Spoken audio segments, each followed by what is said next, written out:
Hello students, तो आज मैं लेकर के आ गई हूँ बीए थर्ड सेमेस्टर में जिसका भी मेजर में हिस्ट्री है। उसके लिए हम चैप्टर नंबर 8 पढ़ रहे थे। ठीक है, भारतीय पुनर्जागरण, सुधार एवं पुनरुद्धार, जिसमें का हमारा पार्ट 2 का ये क्लास है। पार्ट 1 में हमने पढ़ा था जैसे कि राजा राम मोहन रॉय को पढ़ा था और पुनर्जागरण होता क्या है पहले हमने वो समझा था। फिर भारतीय पुनर्जागरण समझा था, भारत में पुनर्जागरण के क्या कारण थे, क्यों शुरू करना पड़ा। तो ये सभी चीज़ें हमने पार्ट 1 में देख ली थी। अगर आपने पार्ट 1 की क्लास नहीं की है तो जाके कर लीजिएगा बेटा, ताकि आपको पार्ट 2 समझ आए। ठीक है, तो देखिए अब आगे है हमारे, देखिए 1809 से लेकर 1831 तक।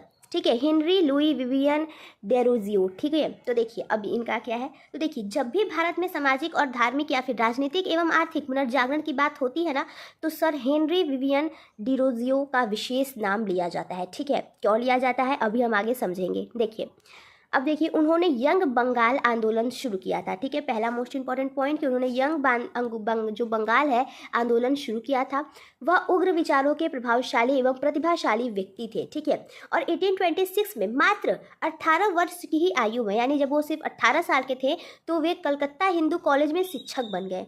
उनके प्रभावशाली व्यक्तित्व के कारण उन्हें छात्र मतलब कि उनका जो प्रभावशाली व्यक्तित्व था उसके आकर्षण के कारण छात्रों में वे लोकप्रिय बन गए। ठीक है, वे फ्रांस की क्रांति और ब्रिटेन के अतिवादी विचारों, ठीक है, से प्रभावित थे। अतः उन्होंने इन विचारों का अपने छात्रों में प्रसार किया। ठीक है, और 1830 में जब एक बार पुनः फ्रांस में क्रांति हुई ना, तो वे रोजिया ने मतलब कि डेरोजियो ने कलकत्ता में एक समारोह आयोजित कर फ्रांस का झंडा फहराया एवं फ्रांस की सफलता पर मतलब कि उत्प्रेरक भाषण भी दिया। ठीक है, अब देखिए फ्रांस की सफलता पर उत्प्रेरक भाषण देने के बाद छात्रों ने, देखिए छात्रों ने जो अब ये जो छात्र हैं इनके, उन्होंने दार्शनिकों की मतलब कि जो दार्शनिक थे उन्होंने जो कविताएं लिखी थी, जो पत्रिकाएं उन्होंने प्रकाशित की थी, उन दार्शनिकों से प्रेरणा लेकर, छात्रों ने दार्शनिकों आदि से प्रेरणा लेकर भारत में व्याप्त आडंबर, रूढ़िवादिताओं और अंधविश्वासों का विरोध किया। और डेरोजियो की प्रेरणा से उनके अनुरूचियों द्वारा निम्न मतलब कि जो डेरोजियो थे उनकी प्रेरणा से जो उनके अनुयायी थे, ठीक है, उनके द्वारा निम्न संस्थाएं भी स्थापित की गई। यानी कि जो डेरोजियो थे उनके जो अनुयायी थे उनसे ही प्रेरणा लेके कुछ संस्थाएं स्थापित की थी जो मोस्ट इंपॉर्टेंट है आपके एग्जाम के लिए। तो चलिए देख लेते हैं। अब देखिए पहला है 1838 ईस्वी में society of for the acquisition. ठीक है, तो ये था आपका उनका पहला ऑफ नॉलेज। ठीक है, तो ये था उनका पहला क्या था, संस्था जो उन्होंने स्थापित की थी। तो 1838 में उन्होंने क्या स्थापित, कौन सी संस्था स्थापित की, society for the acquisition of knowledge. ठीक है, और दूसरा उन्होंने 1888 में मतलब कि 1818 में 1818 ईस्वी में एकेडमिक एसोसिएशन जो संस्था थी वो स्थापित की। तीसरा उन्होंने बंगहित सभा और चौथा डिबेटिंग क्लब। ठीक है, तो ये इनकी 4 मुख्य संस्थाएं थी जो इनके अनुयायियों द्वारा स्थापित की गई। अब देखिए आगे, डिरोजियो और उनके समर्थक पाश्चात्य सभ्यता से इतने प्रभावित थे कि उन्हें परंपरागत हिंदू संस्कृति में दोष दिखाई देने लगे। अतः वे अतीत से संबंध विच्छेद कर नवीन समाज का सृजन करना चाहते थे। ठीक है, अब देखिए इसके लिए वे अग्रसर भी हुए, मतलब कि वे चाहते थे कि अतीत से संबंध विच्छेद कर लिया जाए और जो नवीन समाज का सृजन करने के लिए वे अग्रसर हुए। हिंदुओं ने उनका विरोध भी किया। इसी कारण 1831 में अप्रैल में हिंदू कॉलेज ने भी मतलब कि हिंदू कॉलेज से भी डेरोजियो को सेवा मुक्त कर दिया गया। इसके बाद उन्होंने ईस्ट इंडिया नामक पत्र प्रकाशित किया और 26 दिसंबर 1831 को मात्र 8 माह की, देखिए सिर्फ 23 वर्ष और 8 माह की आयु में ही उनकी मृत्यु हो जाती है और हैजा रोग के कारण उनकी मृत्यु हो जाती है। मतलब कि उन्हें आधुनिक भारत का प्रथम राष्ट्रवादी कवि कहा जाता है। ठीक है, तो चलिए ईश्वर चंद्र विद्यासागर जी का आपने नाम तो सुना ही है। अब देखते हैं कि इनका भारतीय पुनर्जागरण में विस्तार से क्या योगदान है। ठीक है, तो देखिए समाज सुधार के क्षेत्र में ईश्वर चंद्र विद्यासागर का योगदान महत्वपूर्ण है। उनका जन्म 1820 ईस्वी में मिदनापुर बंगाल में एक निर्धन ब्राह्मण परिवार में हुआ था। उनकी शिक्षा कलकत्ता में हुई। उन्होंने फोर्ट विलियम कॉलेज में अध्ययन किया।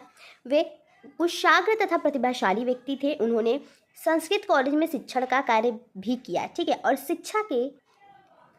शिक्षा के क्षेत्र में उनका योगदान प्रशंसनीय है। ठीक है, संस्कृत के प्रकांड विद्वान होने पर उन्होंने अंग्रेजी के मतलब कि देखिए संस्कृत के प्रकांड विद्वान होने पर भी उन्होंने अंग्रेजी भाषा का अध्ययन को आवश्यक समझा। ठीक है, अब देखिए, उन्होंने प्राचार्य दर्शन के साथ पाश्चात्य दर्शन का शिक्षण भी आवश्यक समझा। उनका एक महत्वपूर्ण कार्य यह था कि उन्होंने संस्कृत कॉलेज में प्रवेश द्वार सभी जातियों के लिए खोल दिए। ठीक है, उन्होंने प्राथमिक शिक्षा के लिए स्कूलों की स्थापना की। उनका विचार था कि प्राथमिक शिक्षा माध्यम मतलब कि प्राथमिक शिक्षा का जो माध्यम है वो मातृभाषा होना चाहिए, तथा उन्होंने स्त्री शिक्षा के लिए भी विशेष प्रयास किए तथा इसके साथ ही महिला के लिए स्कूलों की भी स्थापना की। इसके साथ ही विधवा विवाह का प्रचार तथा समर्थन किया। सरकार ने विद्यासागर जी को जो सरकार ने विद्यासागर जी के आग्रह पर उनके कार्यों को देखते हुए 1856 ईस्वी में विधवा पुनर्विवाह कानून पारित किया और 1839 में इन्हें विद्यासागर जी के उपाधि से सम्मानित भी किया गया। ठीक है, तो चलिए अब यहाँ पे हमारा जो विद्यासागर जी का था टॉपिक वो खत्म होता है। आई होप आपको ये सब चीज़ें अब तक अच्छे समझ आई होंगी। अब हम आ जाते हैं स्वामी दयानंद सरस्वती पर। ठीक है, ये मोस्ट इम्पॉर्टेंट टॉपिक है आपका चैप्टर का। देखिए, आर्य समाज की स्थापना स्वामी विवेकानंद ने 1875 ईस्वी में बम्बई में की थी। ठीक है, तो देखिए आर्य समाज पहली बात तो मोस्ट इंपॉर्टेंट है, आपको याद होना चाहिए। और स्वामी विवेकानंद जी ने, देखिए यहाँ पे पहले ये लाइन बिल्कुल अच्छे से समझ लीजिए, आर्य समाज की स्थापना स्वामी विवेकानंद जी ने 1875 ईस्वी में मुंबई में की थी। ठीक है, इनका 19वीं शताब्दी के धार्मिक तथा सामाजिक सुधार आंदोलन में महत्वपूर्ण स्थान रहा है।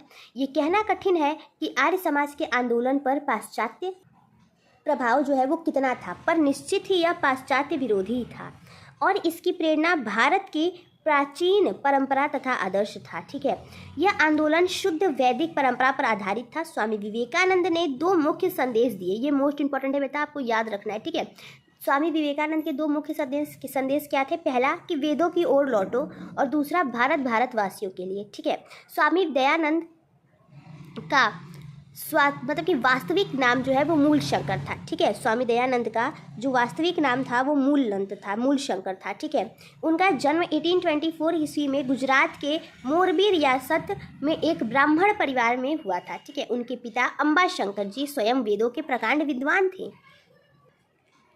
अब देखिए 1845 में उन्होंने गृह त्याग दिया था। देखिए ये बात अच्छे से समझिएगा, 1845 में वो क्या कर रहे हैं? घर छोड़ दे रहे हैं, गृह त्याग कर दे रहे हैं। और साधु जीवन में उन्होंने 1845 से 1860 ईस्वी तक का कि भारत का परिभ्रमण किया। ठीक है, तो देखिए अभी आपने क्या देखा कि 1845 से 1860 तक ईस्वी तक उन्होंने भारत का परिभ्रमण किया और उन्हें स्वामी परमानंद जी का शिष्यत्व प्राप्त हुआ और उन्होंने ही इनका नाम दयानंद रखा। अभी आपने इनका मूल नाम क्या पढ़ा था? मूल शंकर। आप इससे याद रखिए, उनका मूल यानी वास्तविक नाम मूल शंकर था। लेकिन क्या हुआ कि जब उन्हें इन स्वामी परमानंद जी का शिष्यत्व प्राप्त हुआ तो उन्होंने इनका नाम दयानंद रखा। 1860 ईस्वी में उन्होंने मथुरा के एक ब्राह्मण वीर जानंद से शिक्षा ग्रहण की और यहाँ उन्होंने पणिनि का व्याकरण, पतंजलि का महाकाव्य, वेदांत सूत्र आदि जो ग्रंथों का अध्ययन किया। ठीक है, और 1872 में वे बंगाल गए और वहाँ वे केशव नंद सेन से मिले। ठीक है, और 1874 ईस्वी में उन्होंने 1874 से सत्यार्थ प्रकाश की जो है कि रचना की। ठीक है, उसके बाद देखिए सत्यार्थ प्रकाश की रचना वे कब कर रहे हैं? 1874 में। ठीक है, और 1875 में वे बम्बई आ गए और वहाँ प्रार्थना समाज से प्रभावित होकर आर्य समाज की स्थापना की। आई होप अब आपको ये पूरा लिंक समझ आ गया होगा कि कैसे उन्होंने आर्य समाज की स्थापना की। ठीक है, अब हम आ जाते हैं आगे।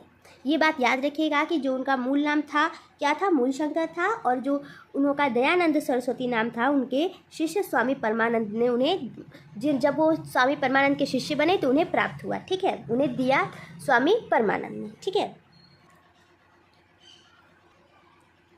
अब देखिए 1877 में वो पंजाब गए और लाहौर में आर्य समाज की स्थापना की। ठीक है, अब देखिए 1881 में वे गौरक्षणी सभा की स्थापना उन्होंने की और 1883 में उनकी मृत्यु हो जाती है। अब देखिए उनके द्वारा उनके कुछ विचार। ठीक है, अब तो देखिए पहला, वे शिक्षा प्रणाली में सुधार चाहते थे, गुरुकुल प्रणाली को आदर्श बताए थे उन्होंने। ठीक है, और दूसरा कि हिंदू धर्म में अस्पृश्यता का वो विरोध करते थे।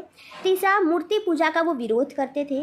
नारी शिक्षा पर उन्होंने जोर दिया। कुरीतियों कि जो कुरीतियाँ हैं उसका उन्होंने पुरजोर विरोध किया और विधवा विवाह पर जोर दिया। ठीक है, तो आई होप आपको पार्ट 2 क्लास समझ आ गई होगी पूरी। अब हम आगे की पढ़ाई क्लास 3 में करेंगे। इतना आप अच्छे से नोट्स बना लें, याद कर लें, और अगर हमारी क्लासेस पसंद आती हैं तो वीडियो को लाइक और चैनल को सब्सक्राइब कर दें। चलिए मिलते हैं नेक्स्ट क्लास में।